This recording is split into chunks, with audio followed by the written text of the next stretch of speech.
I'm going to start recording here. Okay, so in this case, we're going to take our table, we're going to put it into Desmos so we can have an equation we can use to make a prediction. So hit the plus and add a table. And enter the table, please.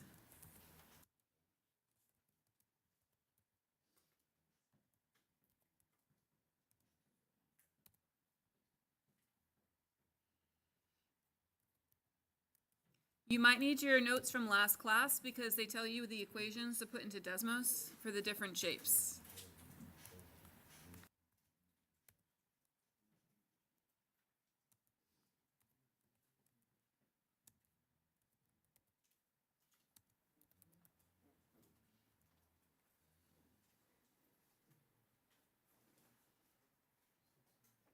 All right, so Maya reminded me that we need to label our axes. So going over here, on the x-axis, we're going to put angle. And on the y-axis, we're going to put distance. Bless you.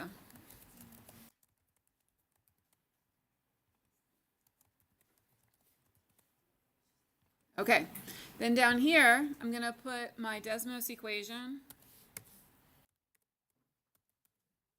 to get my curve of best fit.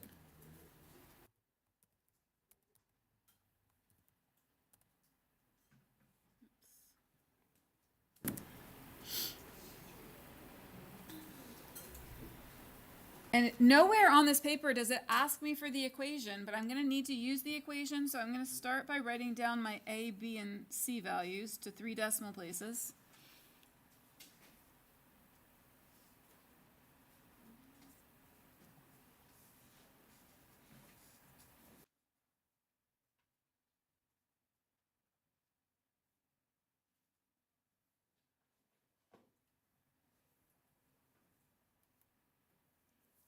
All right, and then I'm going to write the equation because I need to use the equation. So these values are going to give me this equation. Y equals, instead of A, I put negative 0.261 x squared plus 22.591 x plus 23.029. Okay, so I took those values and I substituted them into the equation.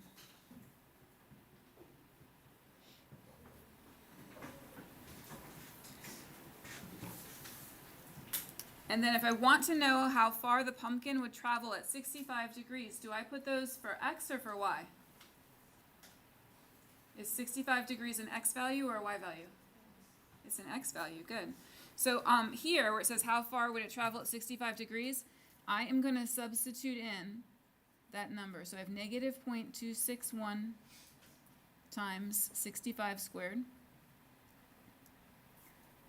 plus 22.591 times 65 plus 23.029. Okay, and I'm going to put that in Desmos.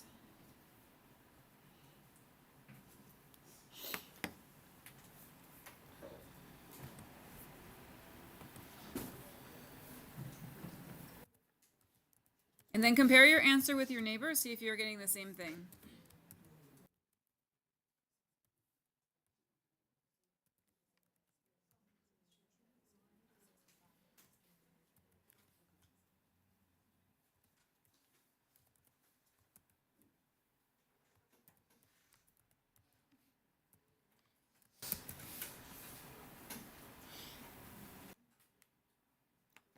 All right, I'm getting 388, but it's going to round to 389 feet.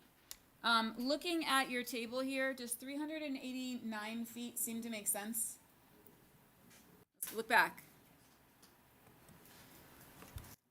So the angle's between 60 and 70.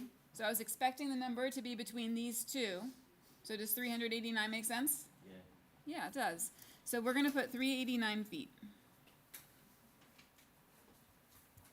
Okay. And then it says at 90 degrees. I'm going to have to switch pens because I'm running out of space here. So how far would it travel at 90 degrees? Same thing, but we're going to change the 65 to 90. So a shortcut in Desmos is you can just go back to what you typed before and change your 65s to 90s. So it's going to be negative 0.261 90 squared plus 22.591 times 90. Really the exact same thing. Plus 23.029. And we're going to get a new answer. Okay. So going back to Desmos, just change your 65s to 90. Don't forget to change them both. All right, I get negative 57.88, but that rounds to negative 58 feet. So the pumpkin would travel negative 58 feet.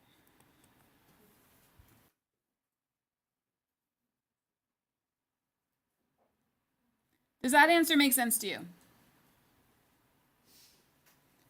Can the pumpkin travel negative 58 feet? No, I mean, a distance can be negative because it would just be going backwards. But if I'm catapulting, it might not make sense that it's going to go backwards. In fact, if you think about it, 90 degrees, what's a 90-degree angle look like? Good. 90-degree angle is straight up, right? So if you catapult something straight up, where's it going to land? Probably like right in front of you, right? If it goes straight up, it's going to land like right in front of you. It's not going to land 57 feet or 58 feet behind you. So that one seems less reasonable. So we kind of didn't talk about interpolation or extrapolation yet, but we said this one is not reasonable. And this one we said is reasonable. And interpolation is when you make a prediction that is inside your data set. So for example, any angle between 20 and 70 is inside my data set, and so that would be interpolation. Extrapolation is when you predict for an angle outside your data set. So if I predicted something smaller than 20 or bigger than 70. Okay, so interpolation, does it even say that? It says it right here. Okay, so interpolation is the process of estimating unknown value that exists within or between a known set of data points. And then extrapolation is outside the data points that are known. So this one is interpolation because 65 is between 20 and 70. And then the other one is what? It is extrapolation because 90 is not between 20 and 70.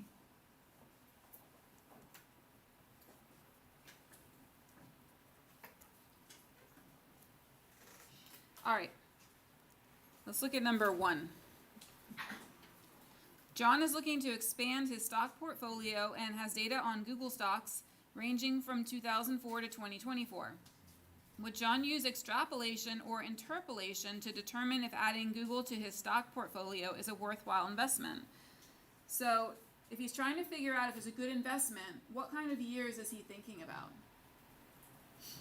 Is he thinking about the years in the past? No, because he wants to know about what? The future. Yeah, the future, not the past, right? So if your data range is 2004 to 2024, but you want to know about the future, is that interpolation or extrapolation? Extrapolation. Extrapolation is outside of the data set you have. Okay? So we said it's extrapolation.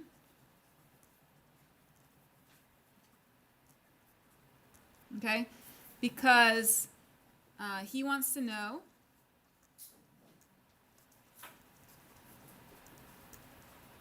the future value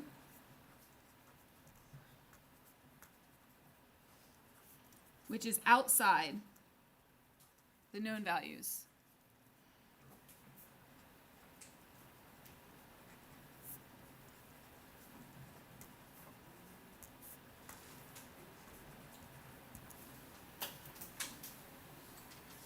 Okay, I want you to take a moment and try number 2 so I can come and check in on everybody.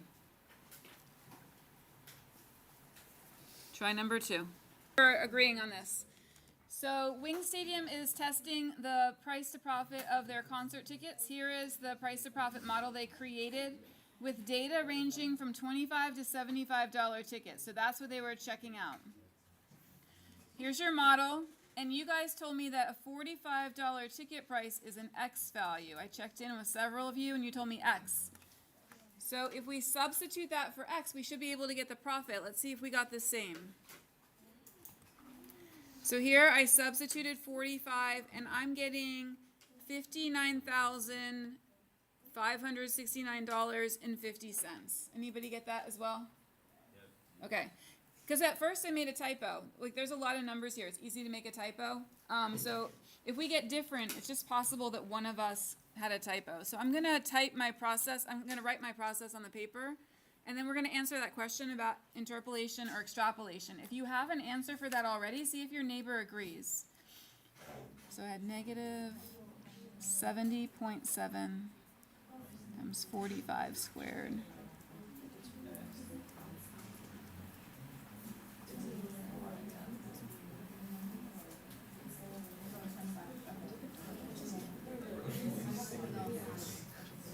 And what did we get?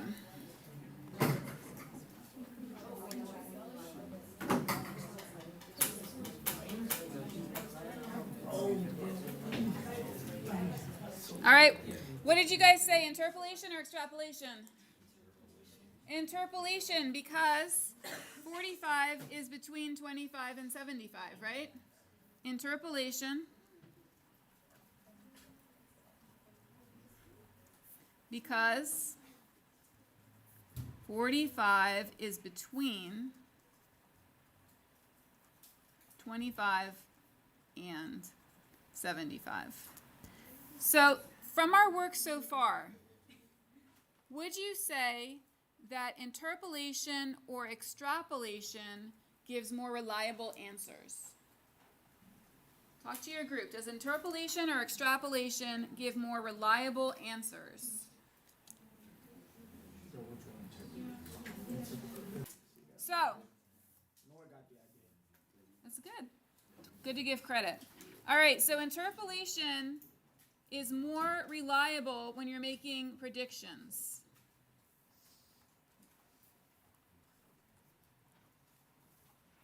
Sometimes extrapolation can be reliable if you're extrapolating only a little bit outside of your data set. But often when you're trying to extrapolate way outside your data set, you just get answers that don't make sense. So interpolation is definitely more reliable when you're making predictions. Let's look at the back. Okay. On the back we have extra practice, so we have two problems. I'm going to give you 10 minutes to answer 3 and 4, and then we'll go over them real quick, okay? So you can work alone, you can work with partners. You should at least compare answers with your partners, okay?